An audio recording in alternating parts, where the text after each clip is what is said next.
একটা ছোট্ট গ্রাম, পান্নাপুর। সেই গ্রামে থাকে এক দোষী, কৌতূহলী আর বুদ্ধিমান ছেলে, খোকন। খোকনের বয়স ১০, কিন্তু মাথায় বুদ্ধি যেন ১৬ বছরের ছেলের মতো। সে সারাদিন নানা প্রশ্ন করে মা-বাবার মাথা খারাপ করে দেয়।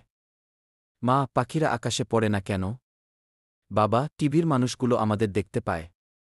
দাদু, সময় কিভাবে চলে? একদিন দাদু একটা পুরনো ঘড়ি বের করলেন কাঠের বাক্স থেকে। এই ঘড়িটা জাদুর ঘড়ি, খোকন। খোকনের চোখ চকচক করে উঠল। জাদুর ঘড়ি?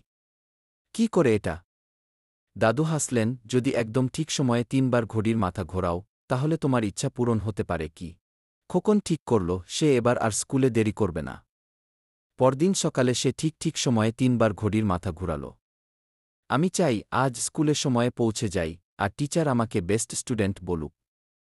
গোটা দিনটা ছিল আশ্চর্য। খোকন সময়মতো স্কুলে পৌঁছল, টিচার সত্যিই তাকে প্রশংসা করলেন। বন্ধুরাও বলল, আজ খোকন একদম আলাদা লাগছে। রাতে ঘুমোবার আগে খোকন ভাবল, ঘড়িটা সত্যিই জাদু করে। খোকনের লোভ বাড়তে লাগল। আমি চাই কাল স্কুলে টেস্টে আমি ১০০ পেয়েই যাই। আমি চাই বাবার ফোন আমার হয়ে যাক। আমি চাই মাকে কিছু না বলে বেশি চকোলেট খেতে পারি।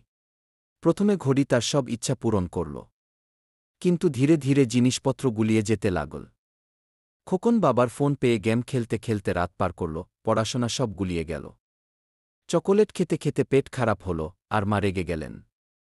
সবচেয়ে ভয়ানক হল, সে যখন বলল, আমি চাই স্কুল আজ বন্ধ হয়ে যাক, তখন হঠাৎ ঝড় উঠল। স্কুলের ছাদ ভেঙে পড়ে যায়। পুরো গ্রাম আতঙ্কে। খোকনের মনে হল ঘড়িটা বোধহয় রেগে গেছে। খোকন দাদুর কাছে ছুটে গেল। দাদু, আমি ভুল করেছি। আমি ঘড়ির জাদু খারাপ কাজে লাগিয়েছি। দাদু শান্তভাবে বললেন, প্রকৃত জাদু কখনো লোভীদের পাশে থাকে না। তুমি যদি সত্যিই অনুতপ্ত হও, তবে ঘড়ির কাছে ক্ষমা চাও। খোকন সেই রাতে ঘড়ির সামনে হাত জোট করে বলল। খোকন সেই রাতে ঘড়ির সামনে হাত জোট করে বলল, আমি আর কোনো লোভী ইচ্ছা করব না। আমি চাই স্কুল আবার ঠিক হয়ে যাক। সবাই সুস্থ থাকুক। পরদিন সকালে দেখা গেল স্কুল ঠিকঠাক আছে, কোনো ক্ষতি হয়নি। মা হাসিমুখে বললেন, আজ তুমি খুব শান্ত ও ভালো বিহেভড গিয়ে। ঘড়িটা আর কোনোদিন ইচ্ছা পূরণ করল না। কিন্তু খোকন বদলে গেল।